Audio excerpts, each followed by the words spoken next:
আসসালামু আলাইকুম। সবাই কেমন আছেন? আজকে আমরা আপনাদেরকে দেখাবো the natural history museum in London, যেটি লন্ডনের সাউথ কেনসিংটনে ক্রমওয়েল রোডে অবস্থিত। এটি একটি বিশিষ্ট প্রতিষ্ঠান যা প্রাকৃতিক ইতিহাসের বিভিন্ন ক্ষেত্রে প্রায় ৮০ মিলিয়ন নমুনা প্রদর্শন করে। ১৮৮১ সালে এই প্রতিষ্ঠানটি প্রতিষ্ঠিত হয়।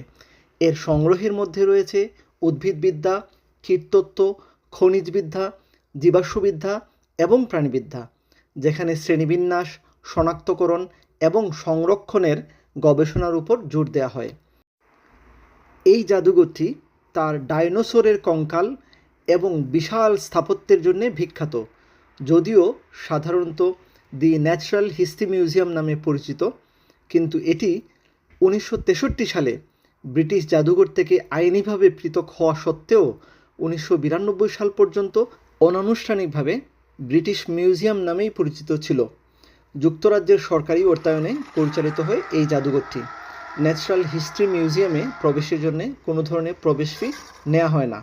এই জাদুঘরে ৮৫০ জন কর্মী কর্মরত রয়েছেন। শুধুমাত্র ২০২৩ সালে ৫৬ লক্ষ মানুষ এই জাদুঘরটি পরিদর্শন করেছেন। ধন্যবাদ সবাইকে।